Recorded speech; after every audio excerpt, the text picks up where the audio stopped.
Bupati Pati Sudewo memenuhi panggilan KPK untuk diperiksa sebagai saksi kasus suap proyek pembangunan dan pemeliharaan jalur kereta di Direktorat Jenderal Perkeretaapian. Warga Pati sebelumnya menuntut KPK menindaklanjuti kasus yang menjerat Sudewo.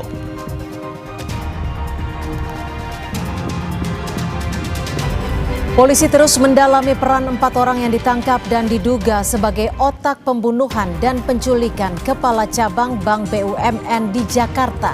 Salah satu pelaku disebut menjadi pengusaha tempat bimbingan belajar dan mahasiswa Magister Manajemen UGM.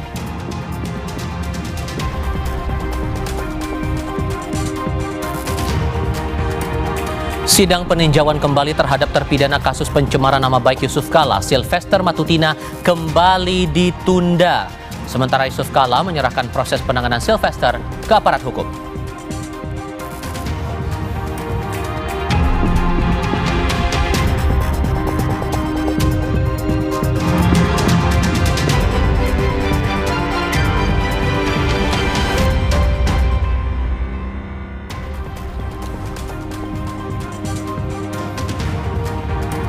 Halo, selamat sore saudara. Anda menyaksikan program berita Kompas Petang hanya di Kompas TV Independen Terpercaya.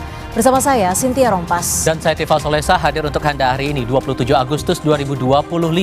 Laporan pertama datang dari Sumatera Utara. Mahasiswa dari berbagai aliansi kembali menggelar aksi unjuk rasa di kantor DPRD Kota Medan menolak kenaikan tunjangan fantastis DPR RI.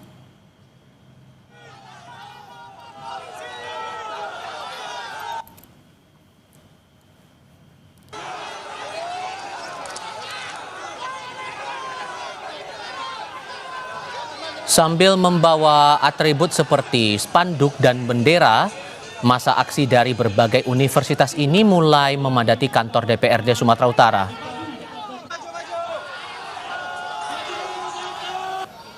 Masa aksi kemudian berusaha merangsek masuk ke gedung DPRD yang dijaga ketat polisi.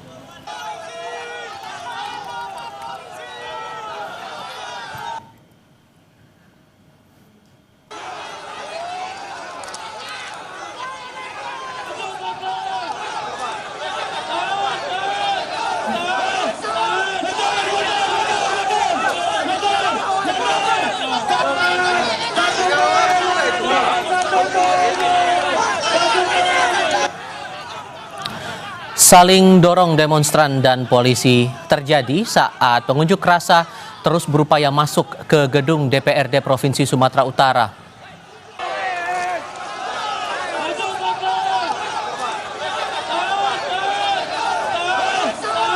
Tampak sejumlah polisi yang berusaha menenangkan pendemo yang tetap berupaya merangsek masuk ke gedung DPRD setempat. Pada Selasa kemarin, masa aksi juga sudah menggelar demonstrasi di depan gedung DPRD Sumatera Utara. Salah satu tuntutannya menolak kenaikan tunjangan fantastis DPR RI.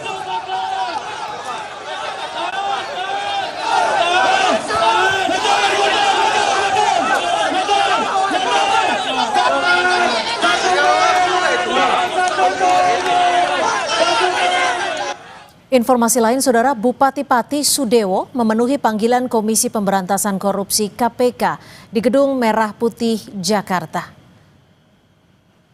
Sudewo hadir di KPK pukul 9.40 waktu Indonesia Barat. Ia hanya mengonfirmasi bahwa dirinya hadir untuk memenuhi panggilan sebagai saksi dan tidak membawa berkas untuk diserahkan. Sebelumnya diketahui KPK memanggil Bupati Sudewo terkait kasus suap proyek pembangunan dan pemeliharaan jalur kereta di Direktorat Jenderal Kereta Api Kemenhub. Dalam perkara ini KPK telah menetapkan 10 tersangka pada 13 April 2023. Coba. Ya, memenuhi panggilan. Sebagai apa, Pak? Ya, Mas ya. Dia di dalam ini, Pak. Kasih lewat dulu, Pak. Kasih lewat dulu, Pak. Berkas apa aja, Pak? Berkas apa aja juga, Pak? Ada berkas. Tanggapannya soal informasi yang kirim ke KPK bareng-bareng gimana, Pak? Ya, semoga baik-baik aja.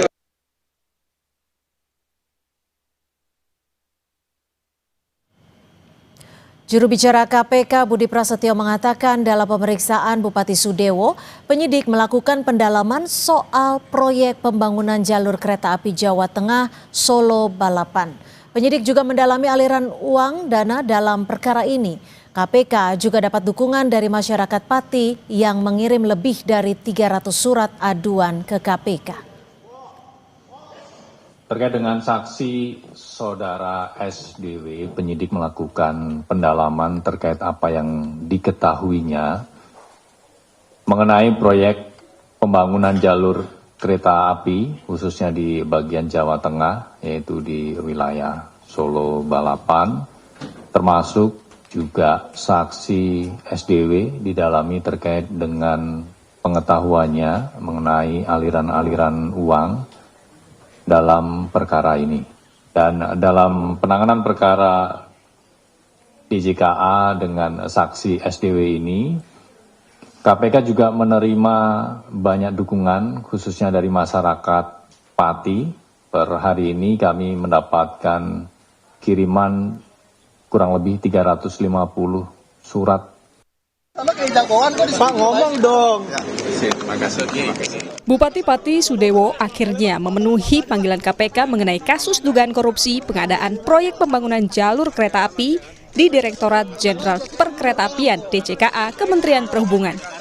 Keterlibatan Sudewo pertama kali terungkap dalam persidangan saat ia disebut sebagai salah satu pihak yang diduga menerima komitmen fee.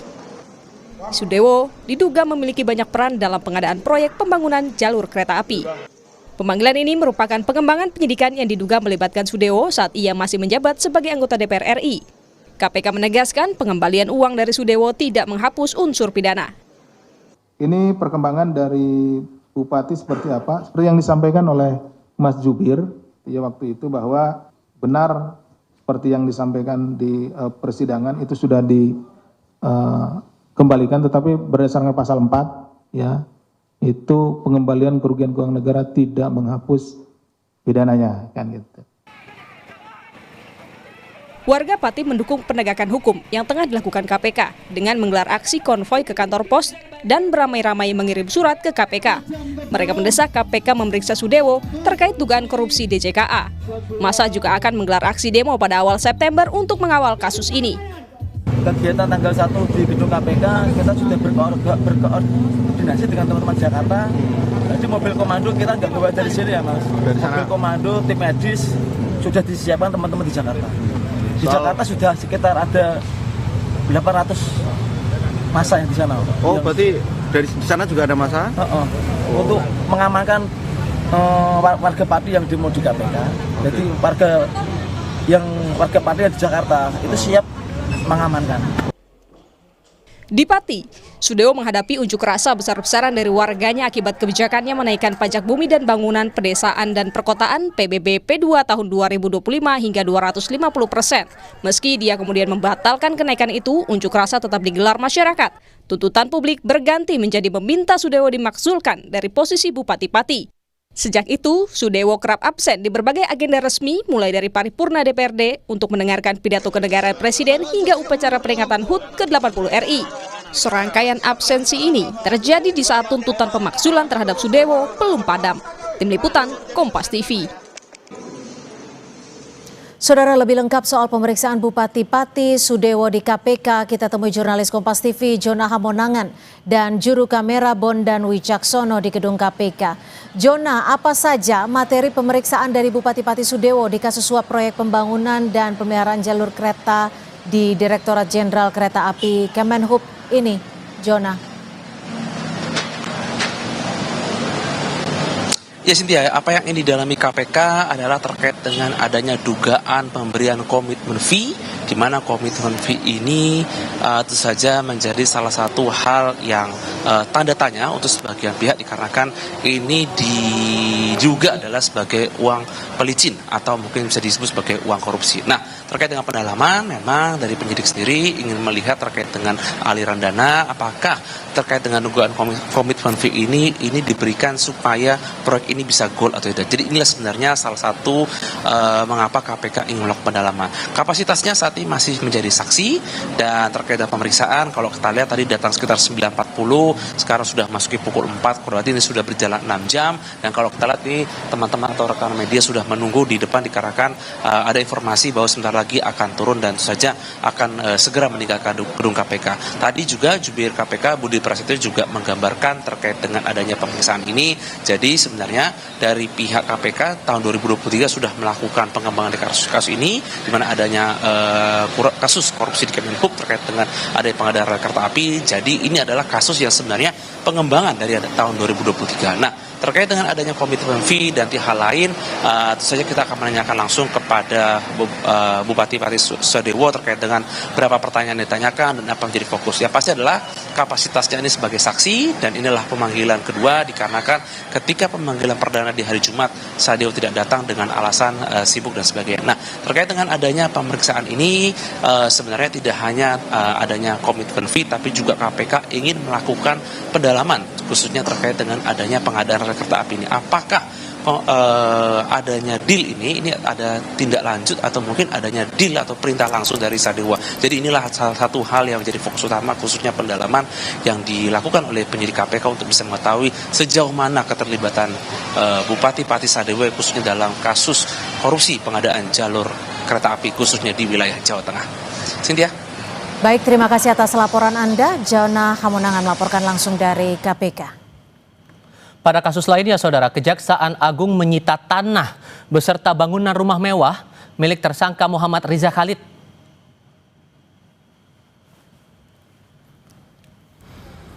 Penyitaan rumah mewah ini terkait dugaan pencucian uang atau TPPU dari hasil sarana kejahatan dugaan korupsi tata kelola minyak mentah.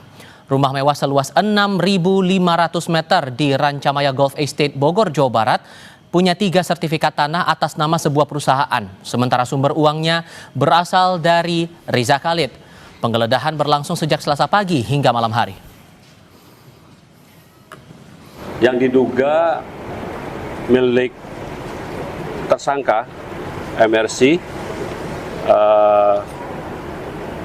ini kaitannya dengan penggeledahan penyitaan terhadap tanah beserta bangunan diduga merupakan hasil dan sarana kejahatan dalam perkara TPPU yang tindak pidana asalnya dari tindak pidana korupsi tata kelola minyak mentah dan produk kilang minyak. Itu 3 sertifikat atas nama MRC atau uangnya ya atas nama orang lain nomini, tapi uangnya berasal dari tersangka MRC. Saudara, polisi terus mendalami peran 4 orang yang ditangkap dan diduga sebagai otak pembunuhan dan penculikan kepala cabang Bank BUMN di Jakarta. Salah satu pelaku disebut menjadi pengusaha tempat bimbingan belajar.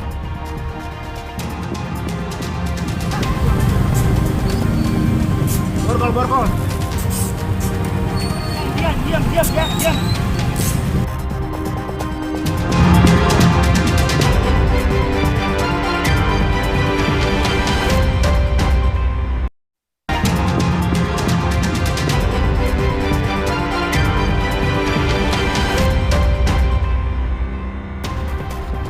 Terima kasih Anda masih bersama kami di Kompas Petang. Saya Cynthia Rompas. Saudara, polisi memastikan telah menangkap 15 orang terkait penculikan dan pembunuhan kepala cabang Bank BUMN yang jasadnya ditemukan di area persawahan di Bekasi, Jawa Barat. Polisi masih mendalami peran serta motif dari masing-masing pelaku. Mentok ini, Bang. Tangan di belakang. Turun. Turun semua. Get up. Saat menangkap 4 orang yang diduga sebagai aktor intelektual di balik penculikan dan pembunuhan kepala cabang Bank BUMN Ilham Pradipta, aksi pengejaran antara polisi dan pelaku sempat terjadi di Solo, Jawa Tengah. Sementara 1 pelaku ditangkap di kawasan PIK Jakarta dan sebelumnya 4 pelaku yang merupakan eksekutor ditangkap di kawasan Johar Baru, Jakarta. Dan 1 lainnya ditangkap di bandara di wilayah NTT saat dalam pelarian. Kabid Humas Polda Metro Jaya memastikan dari 15 orang ditangkap, 6 orang ditangkap Subdit Resmob, sementara 9 lainnya ditangkap Subdit Jatanras. Yang diamankan ya, 6 orang diantaranya itu diamankan oleh rekan-rekan dari Subdit Resmob, kemudian 9 orang lainnya itu yang mengamankan adalah Subdit Jatanras. Ini membutuhkan waktu, kami harus hati-hati, kami harus berdasarkan SOP, kami juga harus proporsional. Universitas Gadjah Mada UGM menyampaikan belasungkawa atas meninggalnya Muhammad Ilham Pradipta, Kepala Cabang Bank Plat Merah Cabang Cempaka Putih, Jakarta Pusat. UGM mengecam keras tindak kekerasan yang menyebabkan kematian almarhum dan mendukung proses hukum yang transparan serta berkeadilan.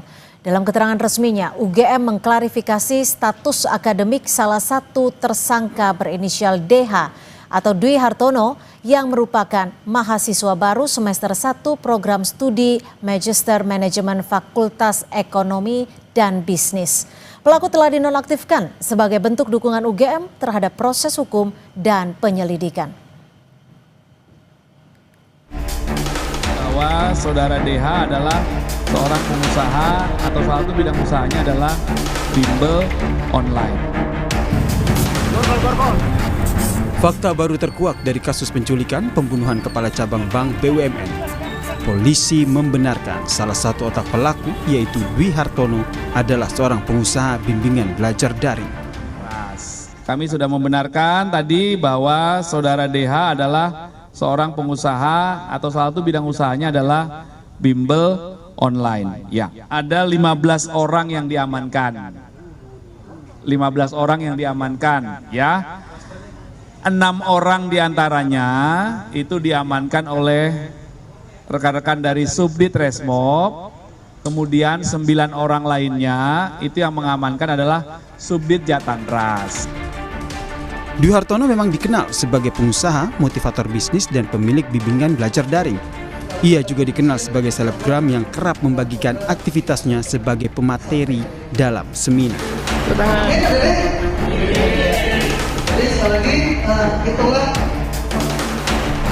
Sementara itu rumahnya yang berada di Kecamatan Rimbo Bujang, Jambi, tampak sepi.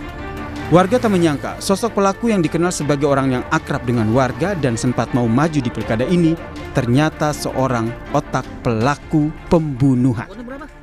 Sepengetahuan kami pernah untuk periode 2024-2029, namun beliau tidak jadi ya untuk melanjutkan sebagai calon bupatinya.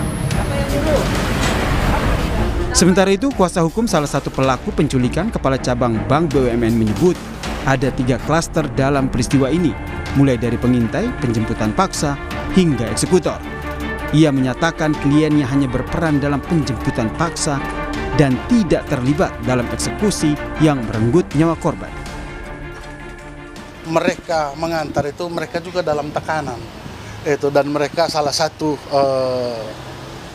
terduga penjemputan paksa ini menyampaikan ke keluarganya bahwa mereka memang baru diperintahkan untuk membuang jenazah. Jadi peran mereka itu sampai di situ. Hingga saat ini 15 pelaku kasus pembunuhan Kepala Cabang Bank BUMN masih diperiksa. Polisi pun belum mengungkap apa motif dan peran masing-masing pelaku. Tim Liputan Kompas TV. Saudara, membahas motif penculikan dan pembunuhan Kepala Cabang Bank bersama pengacara tersangka EW Adrianus Agal serta mantan Kabar Reskrim Komjen Purnawirawan Arief Sulistianto.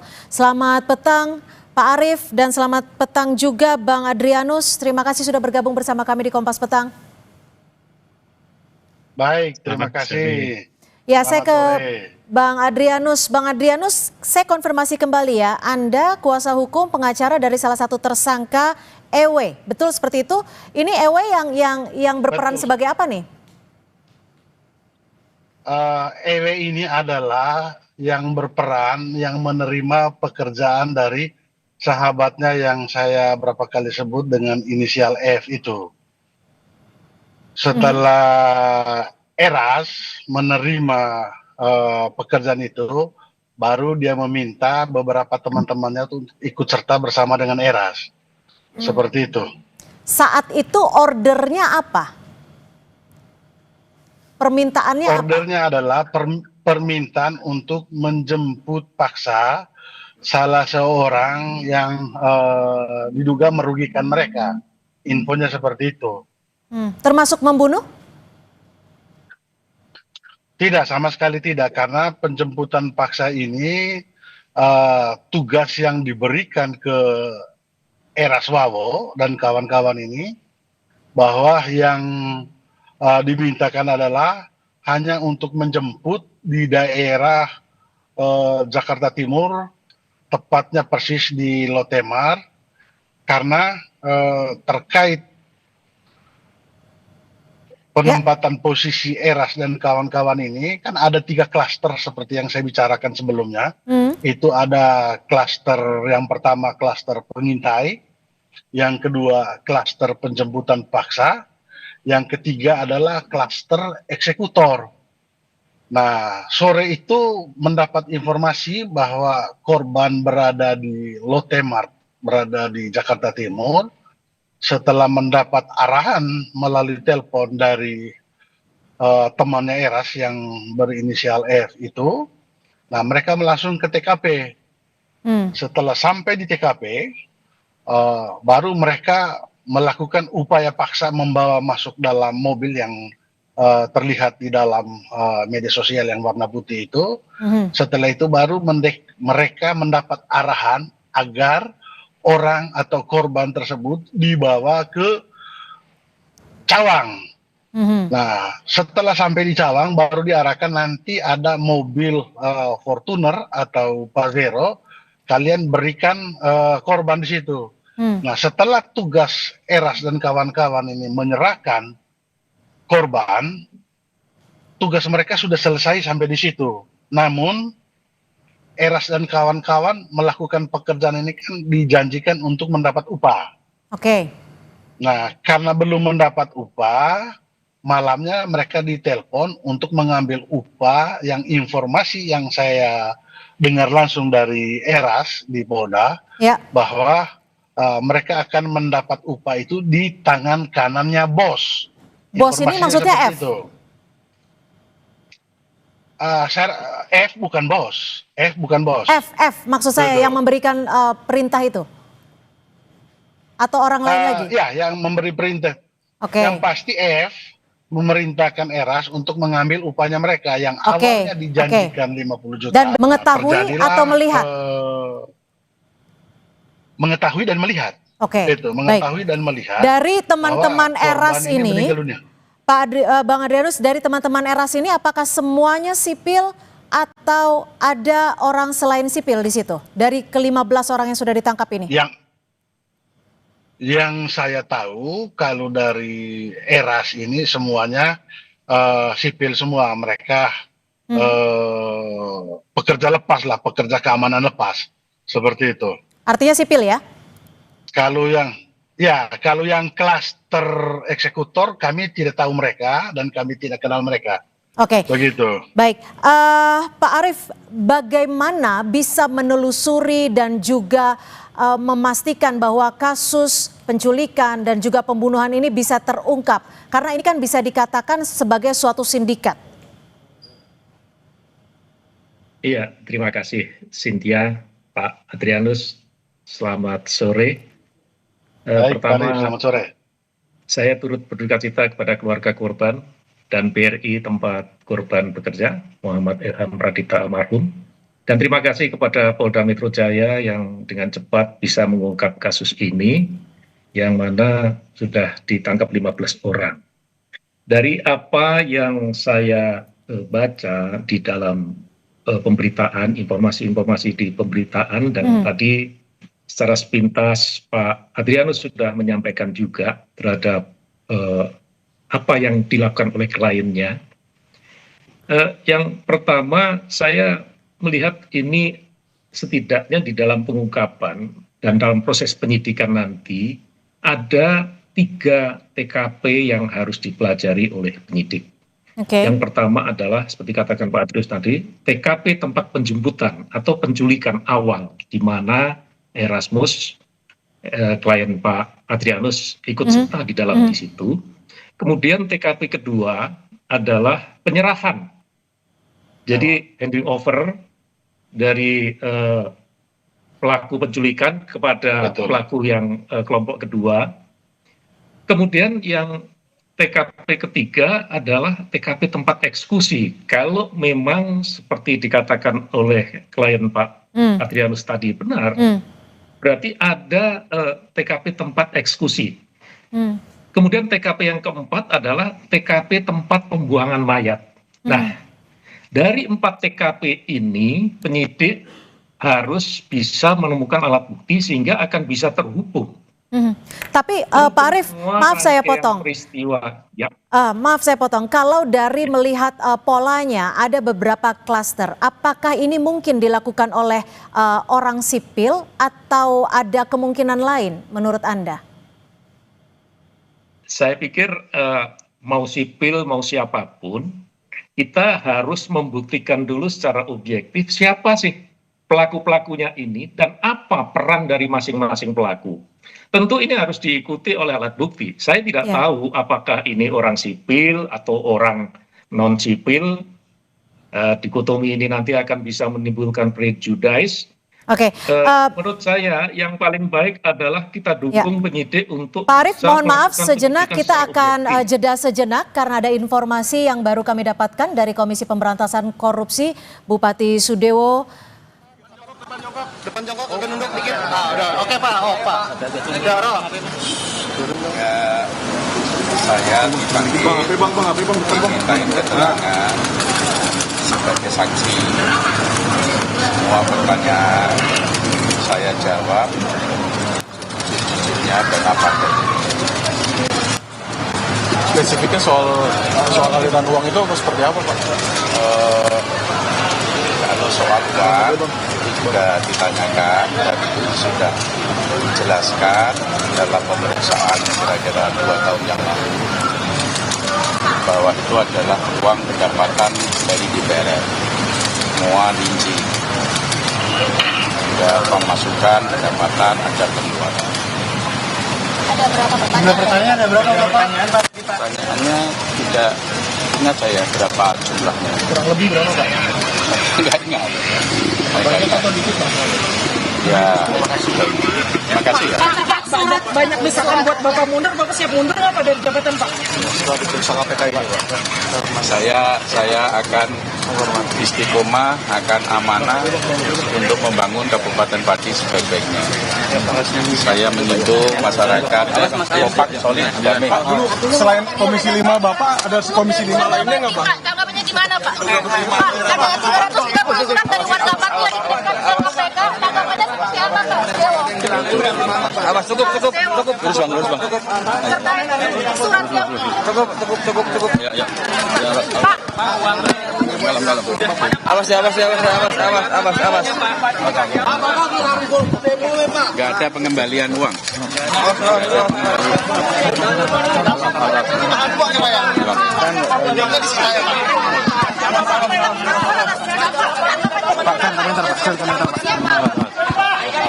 Udah. Ya, ambil jalan.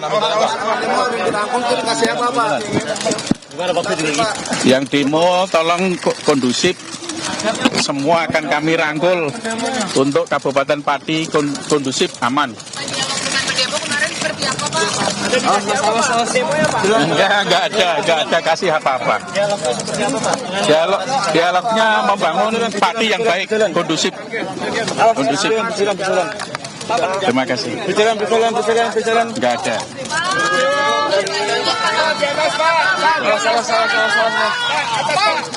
Berjalan, awas. Ya, makasih. Awas, berjalan, awas. Uang gimana, Pak? Awas, berjalan, awas. Pak. Jumlah 700. Awas, berjalan. Jalan.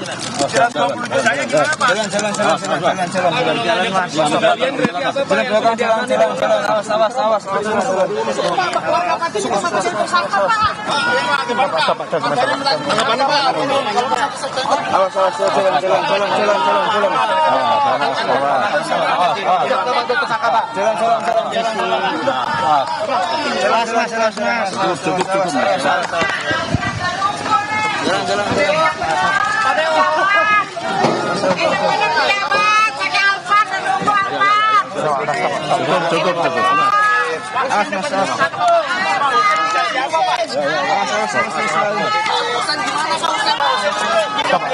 benar nggak sih Pak, Bapak memberikan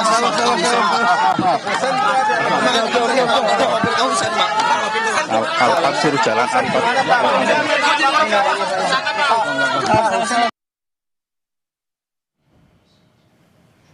Saudara, baru saja kita dengarkan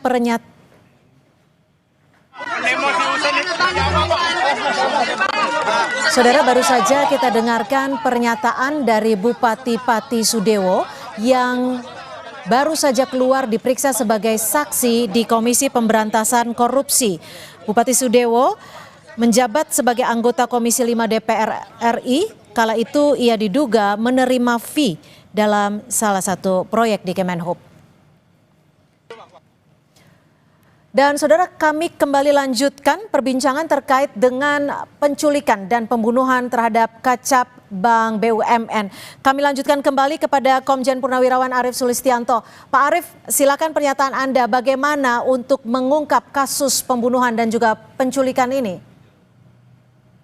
Ya, Cynthia, saya ulangi lagi ya apa yang sudah saya sampaikan tadi.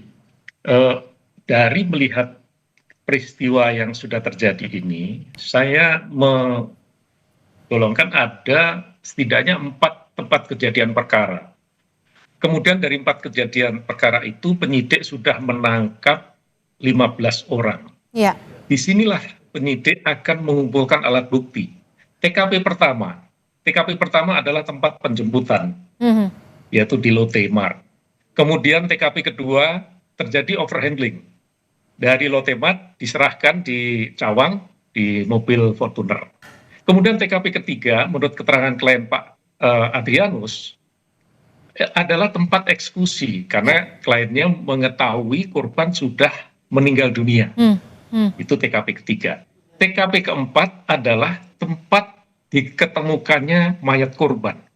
Dari 4 TKP inilah penyidik dengan didukung oleh keterangan para tersangka yang sudah tertangkap, maka akan mengkonstruksikan bagaimana peristiwa itu terjadi, kemudian bagaimana konstruksi perbuatannya, mulai dari penculikan, kemudian sampai dengan ditemukannya itu, hingga akan ditemukan peran dari masing-masing pelaku. Termasuk akan ditemukan pula garis merahnya seperti itu ya, benang merahnya ya? Iya. Iya, jadi dari 15 ini nanti sudah diketahui peran-perannya akan bisa diungkap lagi. Tentu semuanya berdasarkan alat bukti. Tidak bisa kita prejudice, kita tidak bisa menuduh seseorang disuruh ini, si tersangka A mengatakan saya disuruh ini, buktinya apa. Ini kan bisa dilacak seperti dikatakan Pak Adrianus tadi, perintahnya melalui telepon. Kan bisa dicek teleponnya. Di mana teleponnya, posisinya bisa dicek, dibayar pakai duit apa, bagaimana membayarnya. Semua pasti akan bisa diungkap oleh tim penyidik, karena motif ini penting nanti untuk penerapan pasal yang diterapkan kepada masing-masing pelaku ini. Gitu, terakhir singkat saja Pak Arief, apa sesungguhnya kesulitan untuk mengungkap motif dari kasus penculikan dan pembunuhan ini? Sebetulnya nggak ada yang sulit, karena alat bukti semua sudah ada, kemudian para pelaku juga sudah lengkap, tinggal penyidik untuk menyampaikan saja. Sehingga yang diperlukan sekarang adalah objektivitas. Makanya ada penasihat hukum seperti Pak Adrianus ini adalah untuk menjamin objektivitas dari pemeriksaan atau penyidikan dilakukan penyidik, menjamin objektivitas kliennya betul-betul menyampaikan apa yang dilakukan dengan benar dan jujur, sehingga akan bisa mengungkap ini dengan benar. Baik. Begitu, Cynthia. Baik, terima kasih Komjen Purnawirawan Arief Sulistianto, mantan Kabar Eskrim, dan sebelumnya juga sudah bergabung Adrianus Agal, kuasa hukum dari salah satu pelaku Eras Wowo. Terima kasih. Saudara, informasi lainnya masih akan kami hadirkan selepas jeda. Terpidana kasus pencemaran nama baik terhadap Wakil Presiden ke-10 dan ke-12 Yusuf Kala, Sylvester Matutina, batal mengikuti sidang peninjauan kembali yang digelar di Pengadilan Negeri Jakarta Selatan.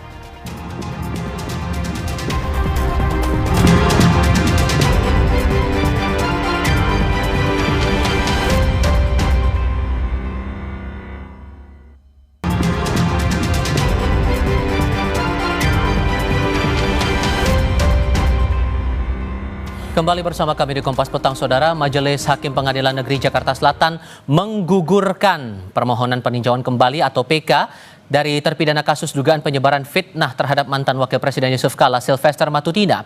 Hakim menilai surat pernyataan tidak hadirnya Sylvester dianggap tidak sah setelah dalam sidang kali ini Sylvester kembali tidak hadir dengan alasan sakit. Dengan hasil keputusan itu, tim kuasa hukum pemohon menerima dan menunggu respons dari kliennya. Apapun yang seperti itu harus terima. Ya, nggak ada jalan lain, terima. Masalah AKDP hukum itu belakangan kita bicarakan lagi. Saya hanya mengurusi masalah PK-nya, ya kan? Tidak mengurusi masalah pribadi pemohon. Pemohon mau sakit itu ada keluarganya. Apakah tidak ada konsultasi sebelumnya, terlepas dari sakit atau tidak? Sehingga mengeluarkan izin. Seperti apa, Pak? Satu kesatuan lepas gitu, Pak. Pernah ketemu pada saat pembuatan memori PK tambahan. Yang akhirnya tidak diterima oleh majelis hakim ya. Perkiraan pada saat itu mau hadir. Baru tadi pagi saya terima di kantor jam 8 kata OB, office boy, jam 10 ke kantor baru saya terima. Saya nggak buka lagi, sedikit aja. Keterangan sakit, oh ya udah. Wakil Presiden ke-10 dan ke-12 RI Yusuf Kala tidak mau berkomentar banyak mengenai terpidana kasus pencemaran nama baik terhadap dirinya, Sylvester Matutina, yang belum juga dieksekusi oleh penjara. Saya koreksi, dieksekusi ke penjara. JK sepenuhnya menyerahkan proses kasus tersebut kepada pihak berwenang. Kejagung masih mantap gitu, bukan hukum itu. Itu enggak. Di lain pihak, Kejaksaan Agung membantah melakukan pembiaran atas eksekusi Ketua Umum Solidaritas Merah Putih Sylvester Matutina. Kepala Pusat Penerangan Hukum Kejaksaan Agung Anang Supriyatna mengatakan Kejaksaan Agung memberi kewenangan menangkap Sylvester kepada Kejari Jakarta Selatan, termasuk strategi mengeksekusi terpidana itu. Kami sudah menyarankan dan menghimbau untuk melakukan eksekusi, tapi sepenuhnya ada di kewenangan jaksa eksekutor, ada di Kejari Jakarta Selatan. Silakan rekan-rekan media tanyakan ke Kejarinya, ke jaksa eksekutor yang di Kejari Jakarta Selatan. Terpidana kasus pencemaran nama baik terhadap Wapres ke-10 dan ke-12 Yusuf Kala, Sylvester Matutina belum juga dieksekusi ke penjara. Sementara dalam sidang peninjauan kembali kasusnya, Sylvester sudah 2 kali absen. Hakim Pengadilan Negeri Jakarta Selatan menggugurkan permohonan peninjauan kembali Sylvester. Jadi, kapan Sylvester akan dieksekusi? Kami akan diskusikan ini bersama dengan para narasumber. Sudah bergabung bersama kami untuk saat ini lewat sambungan dalam jaringan terlebih dahulu. Ada Wakil Ketua Umum Bara JP, Walman Siagian. Bang Walman, dengan Tifal di sini, apa kabar Bang? Baik, sehat. Terima kasih sudah bergabung bersama kami. Sementara di studio Kompas TV juga sudah bergabung bersama kami kuasa hukum Roy Suryo, Ahmad Kozinuddin. Bang Kozi, apa kabar? Baik, alhamdulillah sehat. Terima kasih juga sudah mau datang ke studio Kompas TV kali ini. Bang Walman, saya mau tahu dulu karena kan alasan terakhir kali disampaikan pas pertama kali absen, Bang Sylvester tidak hadir di sidang karena nyeri dada. Dan sekarang absen lagi karena sakit. Apakah Bang Walman pribadi atau mungkin dari teman-temannya Bang Sylvester sudah sempat komunikasi dengan Bang Sylvester, kondisinya sakit apa sekarang gitu? Untuk terakhir kita tidak tahu kondisi terakhir Bang Sylvester ya. Tapi komunikasi terakhir gimana?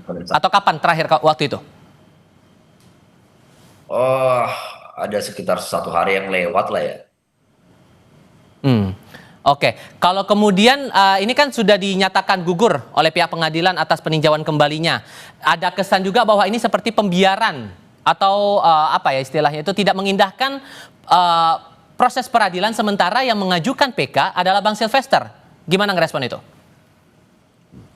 Sebenarnya kalau kita pikir, Pak JK sendiri pun sebenarnya kan menyerahkan ini dalam rangka proses penegakan hukum. Kan begitu. Kan Pak JK sebagai pelapornya. Kan begitu. Nah, kalau kita tilik persoalan ini kan persoalan 2017 pada saat acara demo ya. Pernyataan-pernyataan yang dianggap mencemarkan nama baik Pak JK itu kejadian 2017.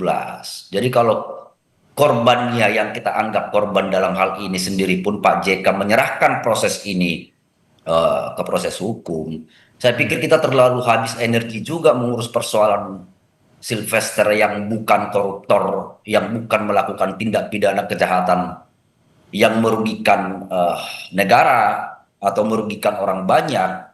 Ini kan kasusnya pencemaran nama baik, kan begitu. Jadi kalau berlebihan juga sebenarnya kita mengurus soal Sylvester, soal negeri ini kan bukan soal Sylvester saja sebenarnya. Gitu loh.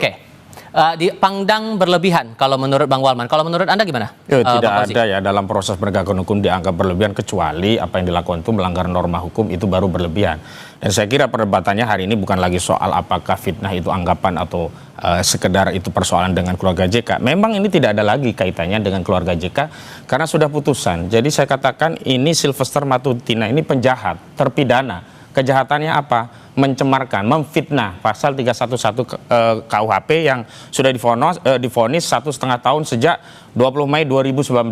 Artinya sudah ada 6 tahun pembiaran. Jadi saya katakan ya statement dari Kejagung tadi tidak bernilai ketika dia menyatakan tidak melakukan pembiaran sepanjang tidak segera melakukan eksekusi, terlepas eksekutornya adalah Kejaksaan Negeri Jakarta Selatan. Dan perlu diingat sudah hampir sebulan loh persoalan ini kami persoalkan karena pertama kali kami mendatangi Kejaksaan Negeri Jakarta Selatan itu 31 Juli 2025. Kami persoalkan kenapa ini kok tidak segera dieksekusi.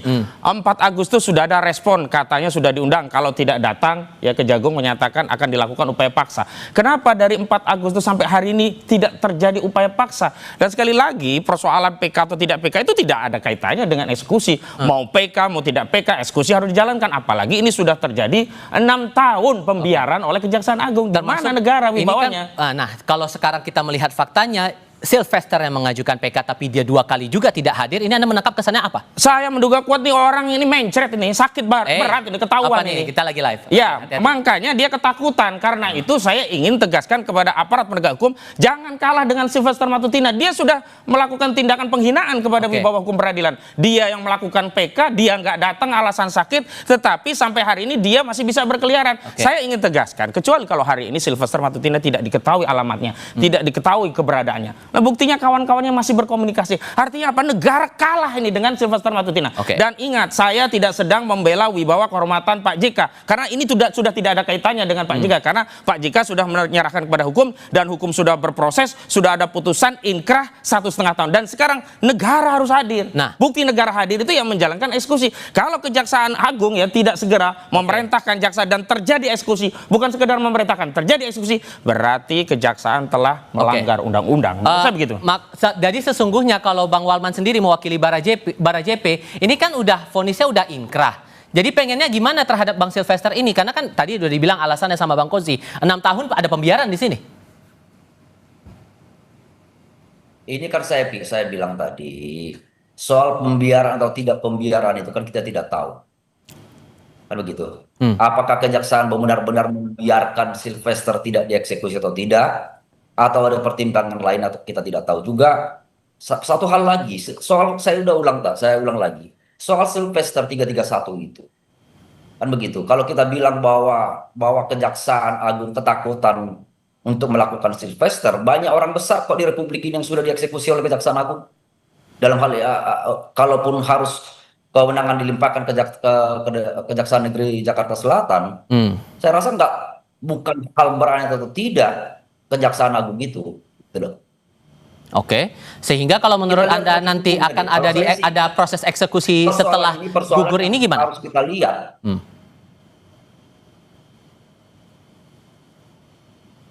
Bang Walman? Kalau kita lihat, kalau kita nyatakan Kejaksaan Agung melakukan pembiaran, gitu, kan begitu. Ada apa dengan Sylvester?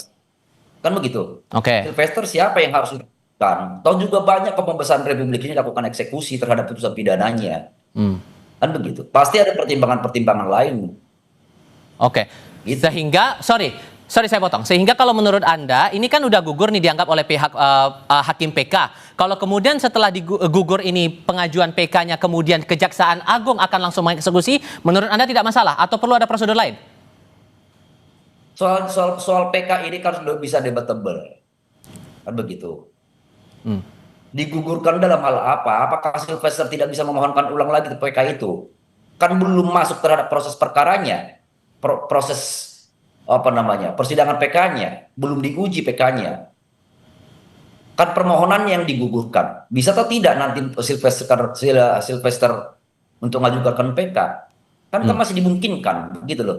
Oke, atas masalah Pak Sylvester ini teman-teman relawan Jokowi juga punya atensi sendiri nggak sih? Soal kasus Sylvester kita serahkan terhadap proses hukum.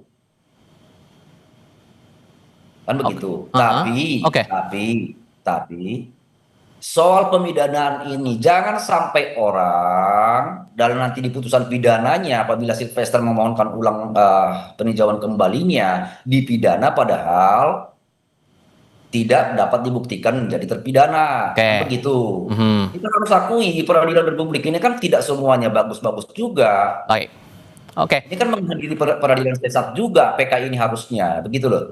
Sehingga Bang Kozi kalau terpidana, menjalani pidananya ternyata diputuskan di kebenarannya tidak bersalah, siapa yang tanggung, begitu loh.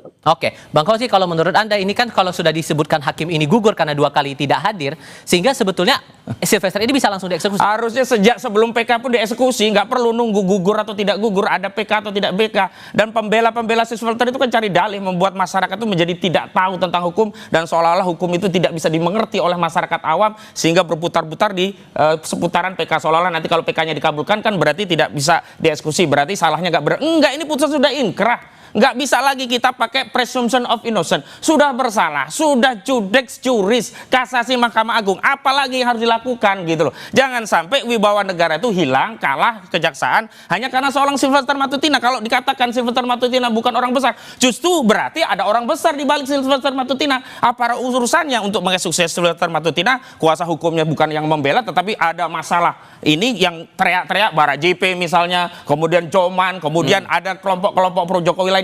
Ini mengkonfirmasi memang di balik Sylvester Matutina selama ini tidak dieksekusi ada saudara Joko Widodo yang sebelumnya jadi presiden yang nggak bisa mengeksekusi karena halangan politik, yakni sosok seorang presiden Joko Widodo. Dan hari ini Jokowi bukan lagi presiden karena itu tidak ada lagi alasan untuk PKU untuk segera mengeksekusi kasus ini. Karena Anda sudah menyinggung Bang Walman, sebetulnya Pak Jokowi ini juga menaruh atensi tidak? Karena kan Bang Sylvester juga simpatisannya Pak Jokowi dulu. Apakah Pak Jokowi juga punya atensi di sini? Ya mending Pak Sylvester menyerahkan diri atau ya udah jalanin eksekusi aja deh. Sebenarnya kalau kita semua arahkan ini ke Jokowi nggak fair juga, ya kan? Jangan setiap hal juga kita arahkan ke Jokowi, kan begitu. Ini persoalan pribadi Sylvester pada tahun 2017, kan begitu. Jadi kalau setiap hal kita arahkan Jokowi, termasuk Bang Hoji ini nanti juga masuk angin menyalahkan Jokowi juga, nggak fair juga. Perlu diingat satu hal dalam hal pemidanaan itu. Kalau kita masih ingat kasusnya Sengon dan Karta itu kan dinyatakan terpidana, dihukum penjara bertahun-tahun, di kemudian hari kan ternyata tidak melakukan perbuatan pidana. Kan begitu. Sehingga kalau menurut Anda Bang Kozi lebih baik nunggu kejaksaan eksekusi Sylvester atau Sylvester menyerahkan diri? Ya eksekusi kejaksaan lah. Kalau Sylvester mau lari dia mau menghindari hukum, siapa yang mau dipenjara? Apalagi 1,5 tahun. Dia masih ingin menikmati hidup dengan bermewah-mewahan, dengan mobilnya yang keren begitu. Tapi persoalannya negara di mana? Apakah negara akan kehilangan kewibawaan hanya karena seorang Sylvester Matutina? Kalau memang tidak ada Jokowi di balik Sylvester Matutina, sebaiknya segera dieksekusi. Sepanjang tidak segera dieksekusi, maka asumsi publik menjadi keyakinan di balik ini ada orang besar, dan orang besar tersebut adalah saudara Joko Widodo. Sudah kami tangkap poinnya di situ. Bang Kozi, terima kasih sudah datang. Bang Walman, terima kasih sudah bergabung dalam diskusi kami kali ini. Selamat sore semua. Selamat sore. Dan kami akan lanjutkan dengan diskusi lain, termasuk berita-berita lainnya usai jeda. Mahasiswa dari berbagai aliansi kembali menggelar unjuk rasa di kantor DPRD Kota Medan menolak kenaikan tunjangan fantastis DPR RI. Tetap di Kompas TV.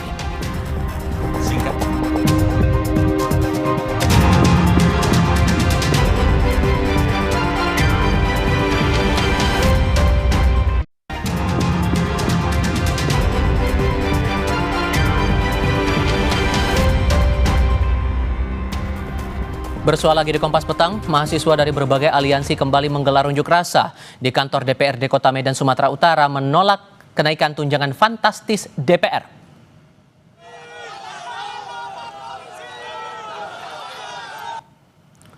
Sambil membawa atribut seperti spanduk dan bendera, masa aksi dari berbagai universitas ini memadati kantor DPRD Sumut. Masa aksi kemudian berusaha merangsek masuk gedung DPRD setempat yang dijaga ketat polisi.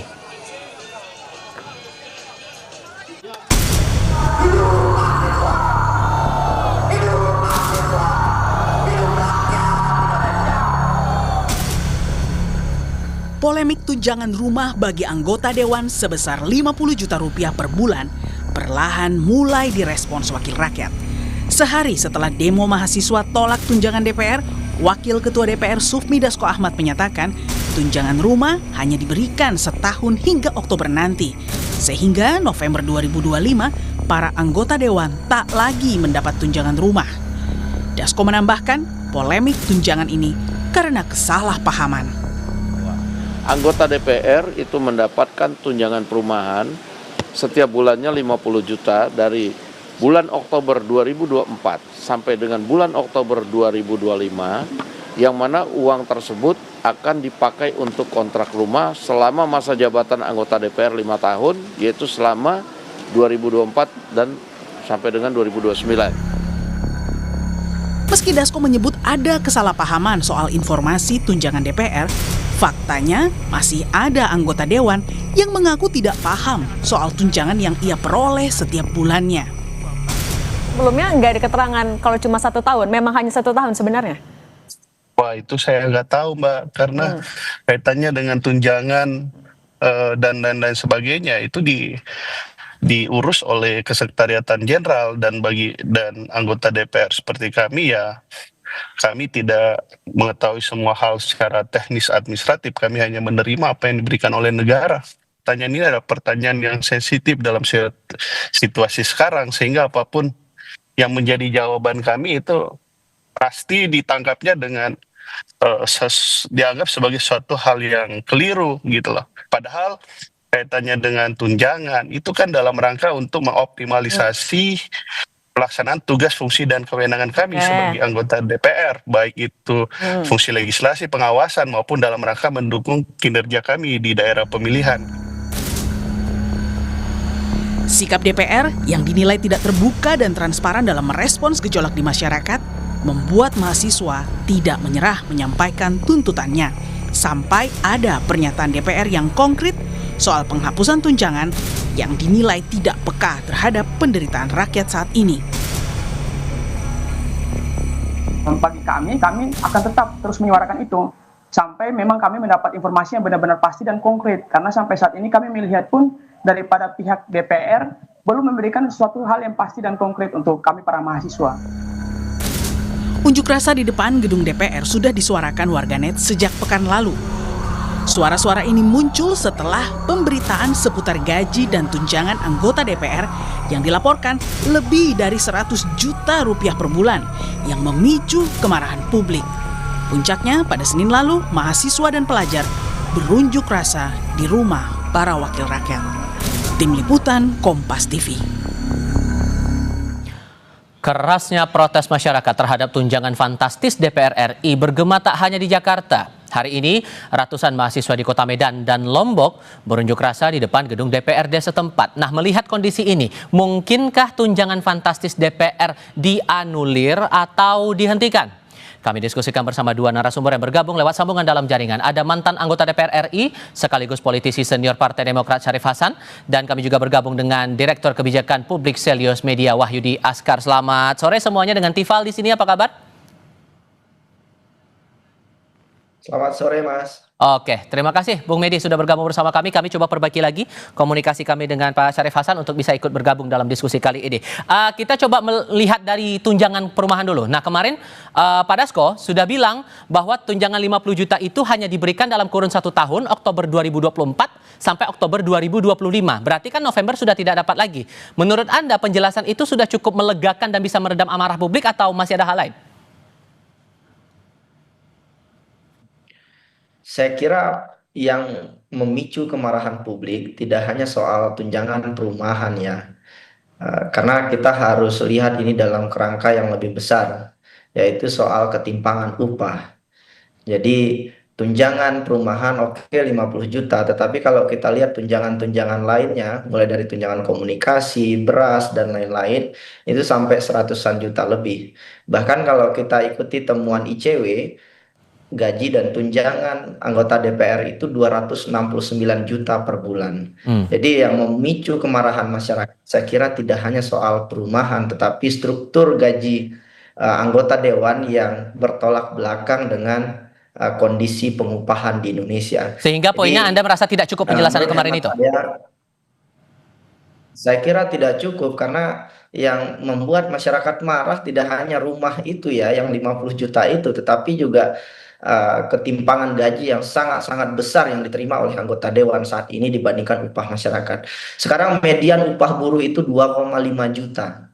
Coba bandingkan dengan gaji bulanan anggota dewan yang menurut ICW itu 269 juta rupiah. Baik. Ini adalah yang tertinggi mungkin di dunia ya, perbandingan upah minimum masyarakat dengan rata-rata gaji yang diterima oleh anggota dewannya. Jadi saya kira kemarahan masyarakat sangat-sangat masuk akal, Mas. Oke, sekarang bergabung lagi Pak Syarif Hasan. Pak Syarif, suara saya terdengar ya Pak? Yes, kedengaran Pak. Oke, sekarang begini Pak, ini ada beda suara atau beda penjelasan antara pimpinan DPR dengan anggota DPR RI yang kami coba wawancara dalam berbagai kesempatan. Anggota DPR ada dua orang yang berbicara bersama kami mengaku tidak tahu soal rincian tunjangan yang diterima anggota DPR RI.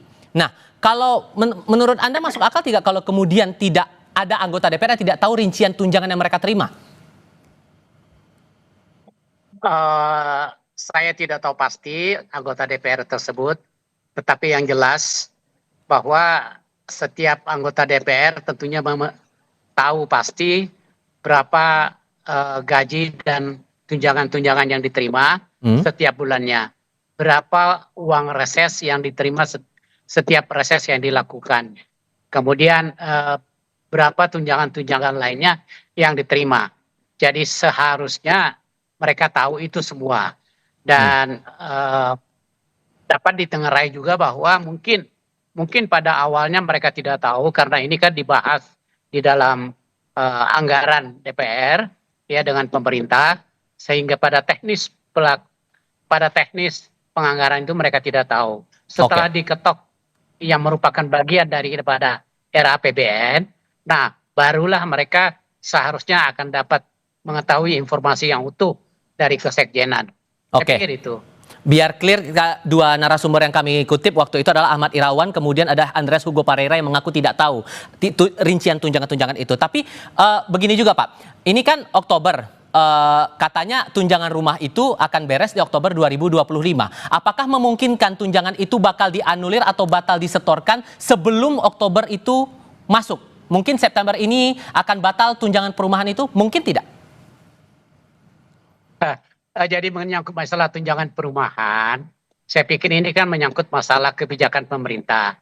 Dan juga mungkin kalau pada saat ekonomi kita lagi bagus, pada saat ekonomi kita tumbuh 6%, itu mungkin tidak menjadi permasalahan, karena memang diatur bahwa anggota DPR mendapatkan fasilitas perumahan yang disiapkan oleh pemerintah. Nah, manakala perumahan itu tidak tersedia, maka ada suatu kompensasi yang diberikan kepada setiap anggota DPR. Nah, pembagian kompensasi ini kan merupakan kebijakan dan tergantung lagi dengan kondisi ekonomi kita. Nah, kebetulan dengan pada zamannya Pak Prabowo sekarang itu kan disuarakan secara ketat efisiensi anggaran.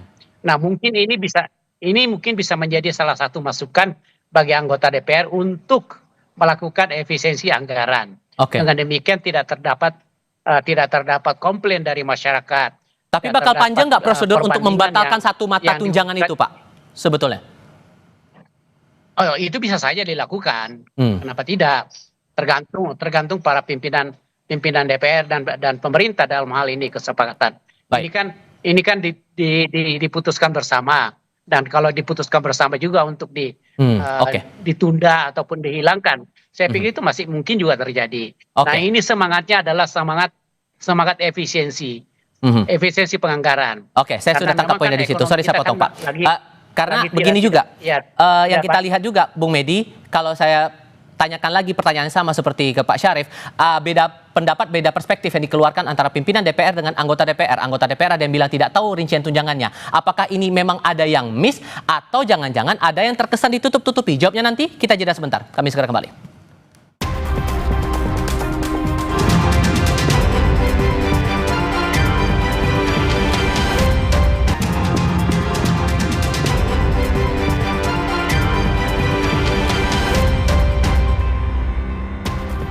Mas Medi, jawaban singkat untuk pertanyaan saya di segmen sebelumnya. Jadi Anda melihat ada yang miss atau ada yang sengaja ditutup-tutupi karena beda pandangan ya antara pimpinan dengan anggota DPR?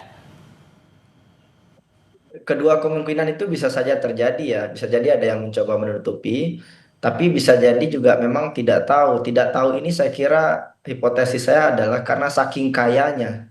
Jadi nggak peduli lagi mau berapa gaji dan tunjangannya. Karena kalau kita lihat struktur penghasilan dari anggota dewan selama beberapa periode terakhir, sebagian dari mereka itu dewan yang terhormat itu adalah orang yang sangat kaya gitu ya. Dan jadi ini nggak perlu dicek kembali.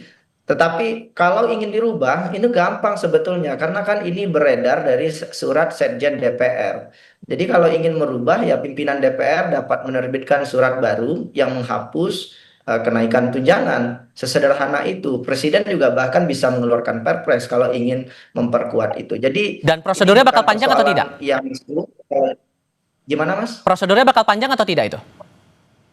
Oh, sangat pendek sekali. Sangat pendek sekali. Tapi ini kan tidak dilakukan karena pertama juga pasti ada penolakan di internal DPR sendiri ya. Karena ya pasti anggota dewan juga yang terhormat itu mereka juga nggak ingin tunjangannya dipotong. Karena yang terjadi itu begini Mas, jadi pada saat pemilu kemarin sebagian besar anggota dewan itu mengeluarkan miliaran rupiah hingga puluhan miliar untuk mendapatkan posisi itu. Dan sekarang ketika terpilih, mau nggak mau mereka harus mengembalikan modal. Sehingga sebagian anggota dewan itu kemudian menekan ada ruang untuk tunjangan yang lebih besar. Jadi ini tidak fair, kemudian APBN jadi ATM begitu ya untuk mengembalikan ongkos politik. Pak Syarif setuju bahwa Sekjen sudah bisa punya kewenangan untuk bisa mengubah itu atau jangan-jangan perlu prosedur yang lebih panjang lagi? Saya pikir kalau menyangkut anggaran untuk DPR itu ada namanya Badan Urusan Rumah Tangga DPR. Nah di situ semua fraksi akan semua fraksi-fraksi melalui wakil-wakilnya akan melakukan urung rembuk bersama untuk memutuskan sesuatu. Jadi kemudian dikembalikan lagi ke BWRT. Nanti pimpinan DPR yang akan secara resmi akan memutuskan sesuai dengan rekomendasi dari BWRT. Jadi sederhana sekali sebenarnya, tidak terlalu panjang. Dalam sehari juga bisa selesai. Dan saya pikir kalau semangatnya adalah efisiensi anggaran, semangatnya adalah empati terhadap keadaan sekarang, saya pikir itu perlu dilakukan segera. Saya pikir demikian. Oke lah bahwa kemudian sudah diatur beberapa tunjangan, termasuk masalah tunjangan pajak yang sudah diatur sejak tahun 2010. Tapi yang membuat akhirnya ini jadi mencuat dan makin besar Pak sampai demo waktu itu tanggal 25 Agustus adalah respon dari para anggota dewan ini yang terkesan ya tidak sensitif pada hal-hal termasuk yang kondisi sekarang, kondisi ekonomi masyarakat. Menurut Anda rasional tidak emosi warga bisa sampai seperti ini? Saya pikir kalau kondisi kita semakin buruk, tentunya akan semakin banyak koreksi-koreksi yang dilakukan oleh rakyat. Apalagi kondisi ekonomi kita yang belum menguntungkan bagi mereka. Nah, lagi-lagi semua koreksi itu dari rakyat ya harus ditampung, harus didengar sejauh mana akurasinya. Apabila itu memang sesuai dengan fakta dan itu disimpulkan bahwa ada perlu rasa empati dan rasa semangat untuk menghemat penganggaran, maka saya pikir perlu untuk diakomodir. Nah, lain halnya kalau memang ekonomi kita sudah mulai bagus, saya pikir untuk menunjang kinerja para anggota DPR itu boleh-boleh saja ada tunjangan-tunjangan yang disampaikan kepada mereka untuk disampaikan kembali kepada rakyat. Karena pada dasarnya apa yang mereka sudah dijelaskan bahwa pada dasarnya apa yang mereka terima, yang merupakan tunjangan-tunjangan aspirasi untuk rakyat itu akan dikembalikan kepada rakyat dan dipertanggungjawabkan kembali kepada DPR. Jadi tunjangan itu tidak gratis. Tunjangan itu bukan berarti take it for granted. Ya, tunjangan itu harus dipertanggungjawabkan secara penuh tanggung jawab kepada pemerintah. Saya pikir itu. Jadi lagi-lagi ini semangatnya semangat kebersamaan. Saya pikir demikian. Selain tanggung jawab, Mas Bedi, rasanya juga ini masalah kemauan juga ya. Kalau memang prosedurnya dengan aspirasi publik seperti ini, maka ya prosesnya tinggal di internal DPR saja. Iya, saya sepakat, Mas. Jadi saya kira masyarakat telah melakukan apa yang mereka bisa ya. Dan demonstrasi yang dilakukan di Jakarta juga diakui oleh undang-undang. Jadi saya kira sekarang partnya ada di DPR untuk mau mendengar masukan masyarakat. Dan lagi-lagi masyarakat yang saya lihat memprotes hari ini juga tidak hanya di Jakarta tapi juga media sosial. Mereka ingin respon yang masuk akal. Jadi tidak ungkapan-ungkapan yang justru malah memicu kontroversi. Tapi ini kan memang lagi-lagi sebagai sebuah pembelajaran politik ya. Kita tahu banyak anggota DPR hari ini yang juga terpilih bukan atas dasar kompetensi mereka. Bahkan kalau kita lihat asal-usul sosial ekonomi mereka, banyak anggota DPR yang langsung jadi kaya, bahkan tidak pernah menjadi kelas menengah sekalipun. Jadi banyak yang tidak punya, tapi yang mungkin tidak sepenuhnya bisa merasakan apa yang dirasakan masyarakat bawah.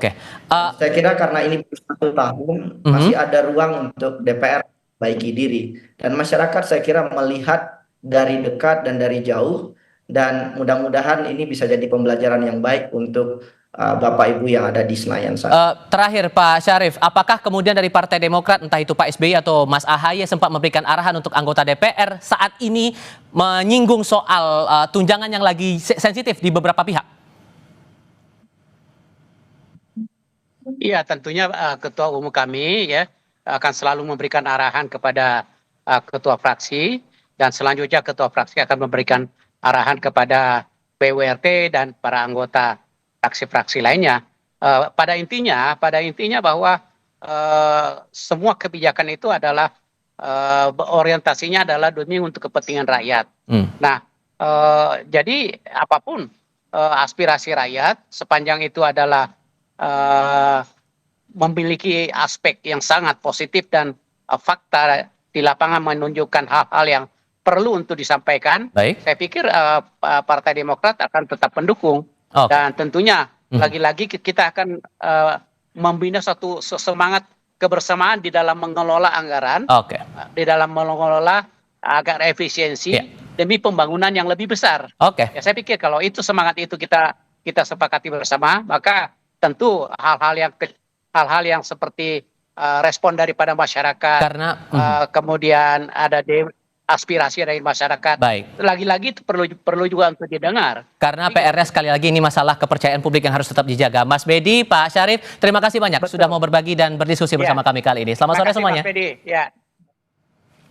Sesaat lagi di Kompas Petang, Barreskrim Polri akan kembali memeriksa mantan Gubernur Jawa Barat Ridwan Kamil dalam kasus dugaan pencemaran nama baik oleh selebgram Lisa Mariana.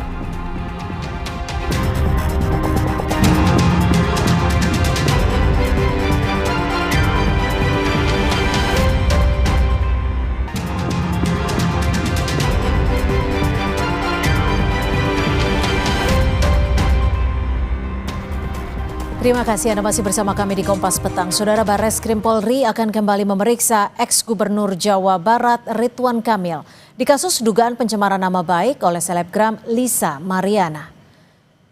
Direktur Tindak Pidana Siber Barreskrim Polri, Brigjen Himawan Bayu Aji mengatakan pemeriksaan terhadap RK rencananya digelar pada pekan ini tanpa mengungkap secara pasti jadwal pemeriksaannya. Setelah RK, menurut Himawan, penyidik juga akan kembali memeriksa Lisa Mariana selaku terlapor. Himawan menjelaskan materi pemeriksaan yang akan didalami penyidik berkaitan dengan hasil tes DNA dari Pusdokes Polri.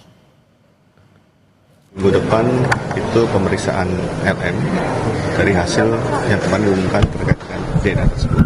Baru setelah itu kita lakukan gelar perkara. Apa kira-kira nanti hasil gelar perkaranya berdasarkan hasil pemeriksaan terkait dengan DNA yang sudah ditemukan terhadap LM dan RK. Oke? Kabarnya belum puas Pak atas hasilnya. Kalau saya jawab tanggapannya dari Pak, kabarnya belum puas Pak.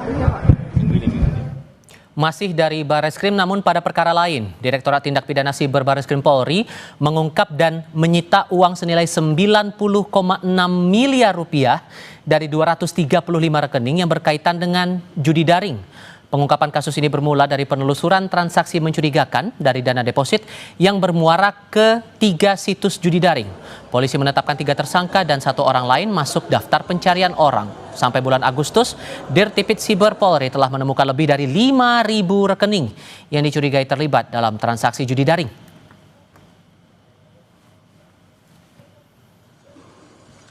Saudara, gelandang timnas Tom Hai resmi bergabung dengan Persib Bandung di Liga Super 2025-2026. Tom bergabung jelang jendela transfer awal musim ditutup.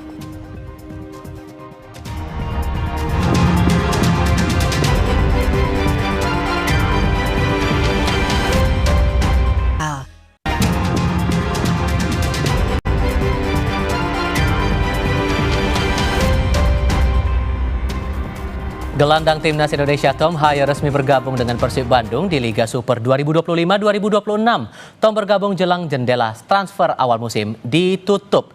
Tom diumumkan Persib bersamaan dengan gabungnya bek asal Italia Federico Barba hari ini. Pengurus Persib menyebut perekrutan Haye merupakan langkah strategis klub menjaga keseimbangan skuad di lini tengah. Pemain berusia 30 tahun ini dikontrak selama 2 tahun. Rekomendasi langsung datang dari pelatih kepala Bojan Hodak yang menilai Haye memiliki karakter permainan yang sesuai dengan kebutuhan tim.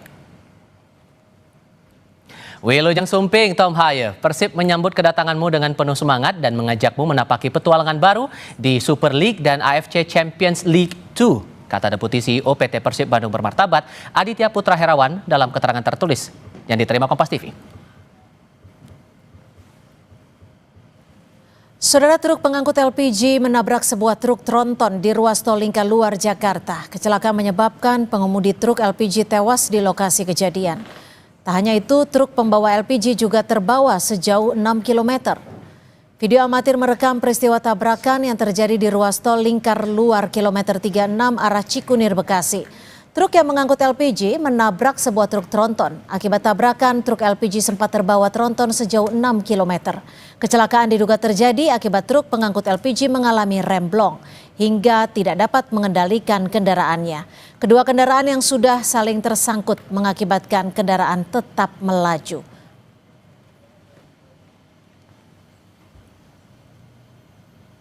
Dan Anda telah bersama kami di Kompas Petang hari ini. Saya Tifal Solesa. Dan saya Cynthia Rompas. Terima kasih atas kebersamaan Anda. Selamat sore, sampai jumpa.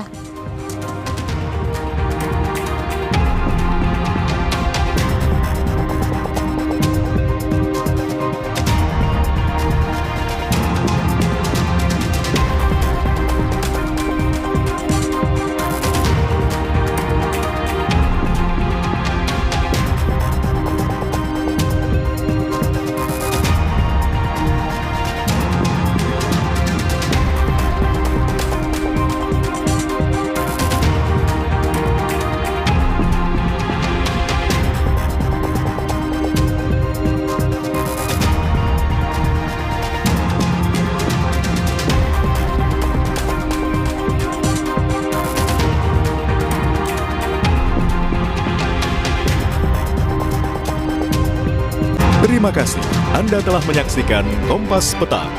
Didukung oleh Sugar dulu. Wah, Rendah gula. Nyaman diminum.